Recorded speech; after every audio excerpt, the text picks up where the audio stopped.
Hello दोस्तों, नमस्ते, प्रणाम। मैं नीता मरिया सूरत से अपने यूट्यूब चैनल पे आप लोग का स्वागत करती हूँ। सावन का कजरी गीत लेके आई हूँ। कैसे लगे कमेंट करके जरूर बताना। जय माता दी। रहिया चलै न दे पवनवा, जब से आए सावन वाना।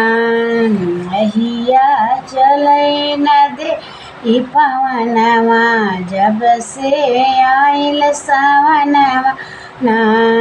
घुमड़ी घुमड़ी घुमड़ी के बरस बदरवा, घुमड़ी घुम के बरस बदरवा। होले होले झूमे अनरवा, होले होले झूमे अनरवा। रही रही बदरा लड़ावे नैना, रही रही बदरा लड़ावे नैना।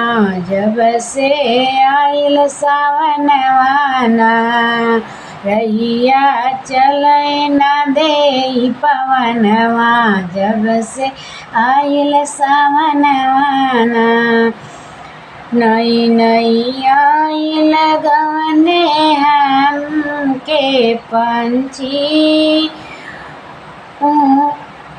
उड़े गगन में। नई नई आइल गवने हमके पंछी, उड़े गगन में ना।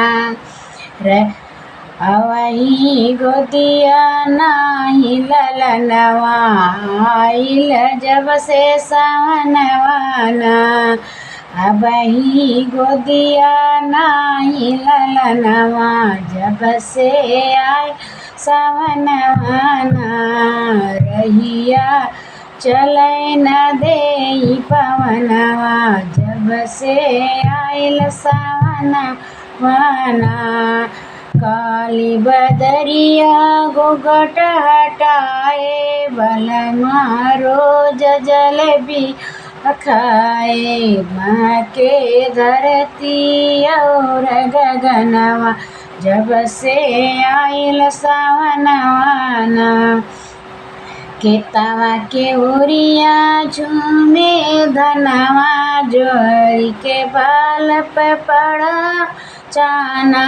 खेतवा के ओरिया झूमे धनवा, जोनरी के बाल पर मचाना। सैया रोज झुलावे झुलनवा, सैया रोज झुलावे झुलनवा। आइल जब से सावनवाना, रहिया चलै न दे पवनवा, जब से आइल सावनवाना।